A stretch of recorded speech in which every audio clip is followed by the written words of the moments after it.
지난번에 저희가 사무엘상을 했었잖아요. 사무엘상은 다윗이 왕이 되기 전 사건을 다루고 있죠. 그래서 사울에게 늘 쫓기는 그런 스토리였는데 오늘 본문에는 그 후에 그러죠. 그 후는 사울이 죽은 후입니다. 저희가 이제 1장은 지나갔지만 개인적으로 보셨을 거예요. 사울이 죽은 사건이 1장에 나오죠. 사울이 죽은 후의 일이죠. 그 죽은 후에 이제 어떤 일이 벌어지느냐, 다윗이 이제 왕이 되는 내용이 나오는데 그 과정을 쭉 다루고 있습니다. 그래서 오늘 본문 1절에서 7절까지 보면 이제 다윗이 이제 왕이 되는 그 과정을 설명합니다. 물론 그 왕이라고 해서 이스라엘 전체의 왕은 아니고요, 유다 족속의 왕이에요. 그러니까 지금의 그 상황을 볼 때는 아주 작은 지역의 왕이고, 그리고 이제 그 사울의 아들, 넷째 아들 그 이스보엘이 이제 이스라엘의 왕이 되는데, 그 이스라엘 전체 왕이라기보다는 그 당시 이스라엘은 거의 바벨론에 이제 이렇게 지배를 당한 상황이었기 때문에 사실은 지역 이 블레셋이 이제 많이 이렇게 들어가 있었기 때문에 이스라엘 왕이라고 하더라도 지극히 작은 지역인 것을 볼 수 있습니다. 그가 이 마하나임을 그 거주지로 삼았던 것을 보면 굉장히 빈약한 그런 왕이었습니다. 그러니까 실제로 이스라엘 역사에 이제 왕을 이렇게 계수할 때 이 사람은 들어가지도 않죠. 사울, 다윗, 솔로몬 이렇게 가지 거기에 이렇게 이들이 들어가지 않잖아요. 자, 이런 상황의 이야기니까 결국은 이 작은 지역이긴 하지만 그 다윗과 그 다음에 여기에 이제 그 이스보셋을 두 왕으로 이야기를 다루고 있는 것이 오늘 본문의 내용입니다. 두 명의 왕인데 이 두 명의 왕에게서 우리가 무엇을 배울 수 있는가 하는 것이 오늘 본문의 메시지라고 할 수 있는데요. 먼저 다윗의 이야기를 해보면 다윗은 어떻게 그 왕이 되고 또 그 일을 추진해 나가는가 하는 것인데요. 1절을 보면 그 후에 다윗이 그러죠. 그 후에 사울이 죽은 후죠. 근데 그 다음에 나오는 이야기가 사울이 죽었으니까 이제 다윗에게 기회가 왔고 그 기회를 가지고 다윗은 지금 왕이 되었다 이렇게 나오지 않죠. 여러 가지 앞 얘기가 나오는데 그것이 뭐냐면 여호와께 여쭈되 여호와께 여쭈어 아뢰되 그렇게 나오죠. 또 뒤에도 보면 여호와께서 이르시되 하니까 또 뒤에 보면 다윗이 이렇게 하나님께 이르되 하는 말로 나옵니다. 그러니까 제일 처음에 이제 사울이 죽은 후에 다윗이 하는 행동은 뭐냐면 하나님께 물어보는 겁니다. 모든 일을 하나님께 여쭈어 보아요. 그 왕이 빨리 되어서 이제 내가 이제 내 시대가 왔다 그렇게 생각하지 않습니다. 물론 그렇게 할 수도 있어요. 왜냐하면 다윗은 이미 나단 선지자를 통해서 기름 부음을 받았잖아요. 이미 하나님께서 다윗이 왕이 될 거라는 것을 알려주셨고 그것을 분명하게 했습니다. 기름 부음을 받았어요. 오래전에. 이제 그런 상황 속에서 다윗은 사울에게 계속 쫓겨다녔죠. 그래서 아마 쫓겨다닐 때 하나님이 나에게 기름을 부으시고 바로 왕을 삼지 않고 이렇게 오랜 시간 동안 사울에게 쫓기는 그런 컴플레인을 할 수도 있었잖아요. 그런 오랜 시간이 갖고 난 이후에 이제 완전 상황이 뒤집혀진 겁니다. 사울이 죽었으니까요. 사울이 죽었지만 죽은 사울에 대해서 사람들이 애도할 만큼 그러지는 않았단 말이죠. 왜냐하면 사울에 대한 이미지가 안 좋고 백성의 신뢰를 잃었다가 블레셋과의 전쟁에서 죽었기 때문에 이제 다윗이 왕이 바로 된다 하더라도 사람들은 그것을 이렇게 거절할 수 있는 상황이 아니었단 말이죠. 충분한 명분이 설 수 있는 그런 단계에 있었습니다. 하지만 그런 모든 정적인 성향과 상황 속에서 바로 왕이 되는 것이 아니라 그는 왕이 되는 것에 집착하지 않고 하나님께 여쭤보죠. 하나님, 내가 어떻게 해야 되겠습니까? 그러니까 어디에 집중하는 거예요? 오직 하나님께 집중해요. 하나님께 집중해요. 오늘날도 참 모든 사람들이 하나님께 집중하면 참 쉬운데 나에게 기회가 오면 하나님께 집중하기보다는 하나님은 그냥 주연이 아니에요. 조연이죠. 내가 어떤 찬스에 그것이 주연이고 그것에 대해서 하나님은 그냥 따라오기를 바라는 그런 것인데 이 상황에서 다윗은 오로지 하나님께 집중하는 그 모습을 보여주고 있습니다. 그리고 하나님께서 어디로 가라 그래요? 1절을 보면 헤브론으로 갈지니라 그러죠. 하나님이 구체적으로 말씀하십니다. 그러니까 하나님의 말씀을 따라서 다윗은 어디로 가요? 헤브론으로 가죠. 헤브론이라고 하는 것은 큰 지역이 아니에요. 인간적인 야망이 있었다면 헤브론으로 가서는 안 되죠. 어디로 가야 돼요? 예루살렘으로 가야죠. 하지만 다윗은 예루살렘으로 가지 않고 헤브론으로 갑니다. 헤브론에 가면 아브라함의 무덤도 있고 이삭의 무덤도 있고 하는 그런 조상들의 무덤이 있는 곳인데 하나님이 그리 가라고 말씀하십니다. 그래서 다윗은 하나님께 여쭤보고 그리고 하나님이 말씀하시니까 그 말씀대로 그냥 집중해서 따라가는 것을 볼 수가 있어요.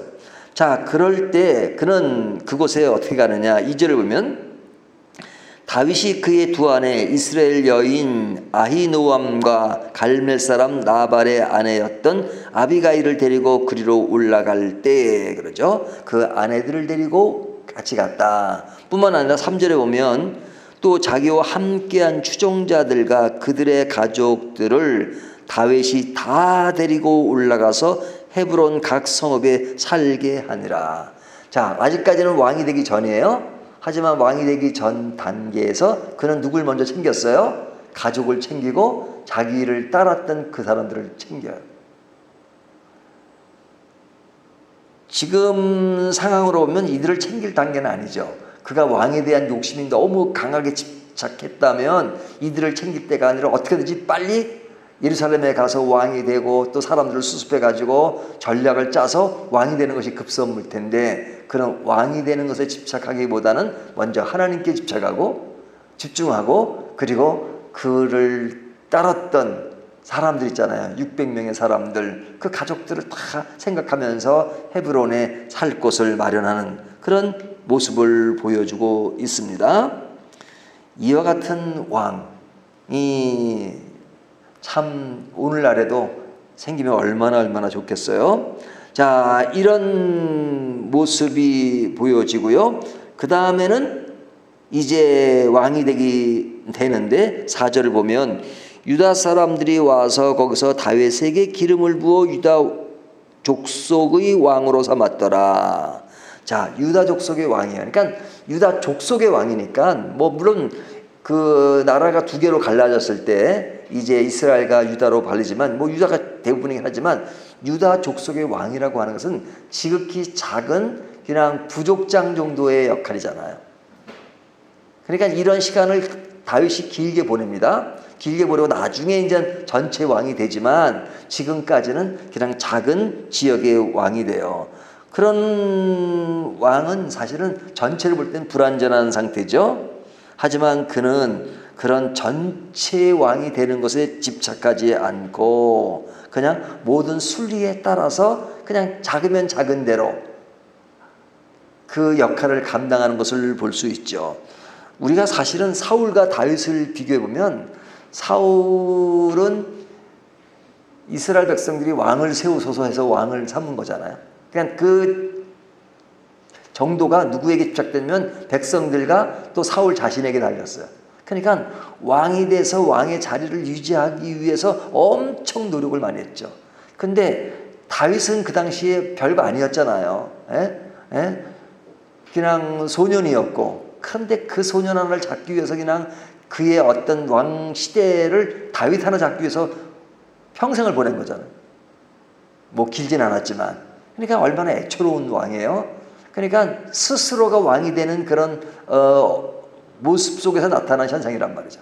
하지만 다윗은 본인이 왕이 되려고 한 것이 아니라 하나님이 그를 왕으로 선택하시고 하나님이 왕을 세워 가시는 것이 다른 거예요.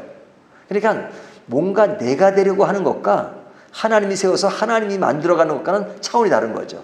성도의 아름다운 것은 뭐냐면 내가 성도의 모습을 내가 되는 게 아니라 하나님 나를 성도로 만들어 가시는 그 과정 속에 순종하며 따라가는 것이 아름다운 것이지, 뭐든지 내가 주체가 되는 것은 신앙의 옳은 자세가 아니에요. 하나님이 하시는 것에 대해서 순종하는데 그 순종의 자세가 충성스럽고 신실하고, 그리고 모든 것이 하나님의 뜻에 맞춰 가려고 하는 것. 그래서 내 뜻을 실현시키는 것이 아니라 하나님의 뜻을 실현시키는 것, 이것이 아름다운 것이잖아요. 근데 다윗의 모습에서 그런 것이 너무 현저하게 보이고 있죠. 오직 하나님께 집중하고, 그리고 내가 큰 지역의 왕이 아니더라도 작은 지역이지만 하나님께서 왕으로 삼으시니까 그것에 따라가는 그 모습을 보여주고 있죠. 자, 이것이 아름다운 것입니다. 내가 하려는 무엇보다도 하나님이 원하시는 것을 순종하는 것, 이것이 아름다운 모습이죠. 자, 그런 왕이 되면 사람들이 아부하잖아요. 아부. 오늘 본문에 보면 아부하는 사람들이 나와요. 딱 유다 족속의 왕이 되니까 4절 하반절에 어떤 사람이 다윗에게 말하여 이르되 사울을 장사하는 사람은 길르앗 야베스 사람들이나 하매. 자, 이 말을 왜 하는 거예요? 사울이 죽었을 때 그것을 장사한 사람은 길르앗 사람들이에요. 그러니까 이것을 말하는 사람은 뭐냐면 아부하는 거죠. 길르앗 사람들이 사울을 장사 지냈습니다. 그러니까 그 사람들을 좀 더 이렇게 그냥 치라 이거죠. 사울에게 아부하는 거, 다윗에게 아부하는 겁니다. 근데 그 아부하는 그 사람들에 대해서 다윗의 반응이 어땠어요? 길르앗 사람들에게 전령을 보내가지고 그 사람들을 칭찬하잖아요. 아부한 사람은 반대의 의도를 가지고 한 거예요. 당신은 이제 왕이 됐고, 이제 사울은 이제 쫓겼던 그 시절에 있으니 사울을 도왔던 사람은 그냥 이젠 다 그냥 없애버리고, 이젠 당신의 시대를 이끄소서, 이런 거잖아요. 하지만 다윗은 비록 자기를 쫓고 죽이려 했던 사울이지만 사울을 장사 지냈던 사람들에게 전령을 해서 그들을 칭찬했던 것을 보면 그가 진짜 마음이 넓었던 거죠. 좀 이렇게 마음이 넓은 참 왕, 대통령, 이런 사람들이 많이 나왔으면 좋겠어요. 뒤에 보면 그 사울을 죽인 건 아니지만 사울이 자살을 했었지만 그것에 동조했던 그 사람도 다윗에게 찾아오지만 다윗이 그를 죽이잖아요. 그러니까 기름 부은 자에 대한 그 존중, 그것이 대단했어요. 비록 사울이 그런 안 좋은 왕이었지만 다윗은 끝까지 그의 어떤 위치를 지켜주었어요. 그것이 다윗이 아름다워. 우리는 성경으로 야, 다윗이 참 마음이 참 넓다 이렇게 생각하지만 평생 이를 쫓으면서 죽이려고 했던 사람이잖아요.